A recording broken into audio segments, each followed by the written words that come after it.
ওমা হ্যাঁ, আজকে কি রান্না করছো এটা? বেগুন ভাজা। বেগুন ভাজা আর আলু ভাজা। আলু ভাজা। বেগুন ভাজা আর আলু ভাজা। আর এখানে কি করছো? ডাল। ডাল, মুগ ডাল, মাথা মাথা দিয়ে। মাছের মাথা দিয়ে মুগ ডাল। হ্যাঁ। বাহ, এখানে বেগুন আলু ভাজা, ওখানে মাছের মাথা মুগ ডাল। আর কিছু করছো নাকি? আর ডিম দেবো। আর ডিম ভাজবে? হ্যাঁ। বাহ, আজকে বন্ধুরা একদম পুরো সিম্পল খাবার, ভাজা ভুজি আর ডাল, তাও আবার কি মুগ ডাল মাছের মাথা দিয়ে। আর এখানে রয়েছে বেগুন ভাজা, আলু ভাজা, আর মা ভাজবে ডিম ভাজা। বাহ, আজকে বন্ধুরা খাওয়াটা সিম্পল খাবার দিয়ে হলেও জমে যাবে। যাই হোক, আজকে অনেকদিন পর মা করেছে একদম মুগ ডাল, যেটা হচ্ছে আমার মাছের মাথা দিয়ে। ও মা, তাহলে ডাল তো হয়েই গেছে। হ্যাঁ। আর এখানে আলু আর তোমার বেগুন ভাজা হয়ে যাবে। হ্যাঁ। তাহলে তো আর বেশি সময় লাগবে না। না। তাহলে আমি যাই, হাত মুখো ধুয়ে আছি। হ্যাঁ। তাই বন্ধু, হাত মুখো ধুয়ে তারপরে একদম এখানে তো রান্না বান্না হচ্ছেই, তো খাওয়ার সময় দেখা হচ্ছে। বসে পড়েছি খেতে। আর এখানে রয়েছে একদম ডাল, এখানে রয়েছে একদম ডিম ভাজা, দেখতে পাচ্ছ বন্ধুরা।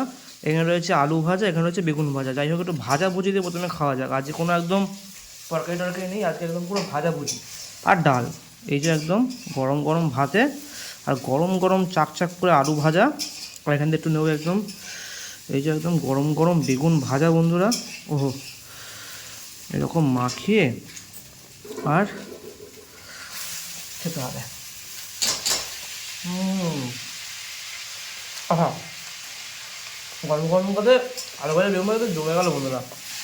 এখন এই যে ডিম রয়েছে একদম,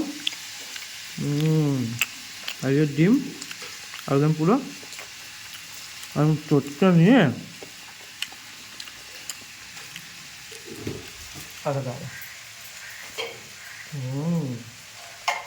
ভাতটা ভেঙে নেবো এবারে। যেখানে ডালটা রয়েছে মাছের মাথা দিয়ে বন্ধুরা, এই যে কাটা দেখতে পাচ্ছ, এরকম ভাতটা মাখিয়ে নিতে হবে। এখান দিয়ে একটুখানি আলু ভাজা, এখান দিয়ে একটু বেগুন ভাজা, আর এখান দিয়ে একটু ডিম একসাথে নিয়ে ভাতের সাথে মাখিয়ে নেবো ভালো করে। মাখিয়ে নিয়ে আর খেতে হবে।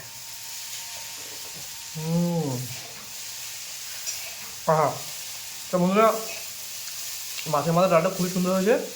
তো আজকে খাওয়াটায় মাছের মাথার ডাল, এখানে রয়েছে বেগুন ভাজা, আলু ভাজা, ডিম ভাজা দিয়ে খাওয়া জমে গেল। তো দেখা হচ্ছে এরকম কোনো নতুন ভিডিও নিয়ে, এরকম জন্য টাটা।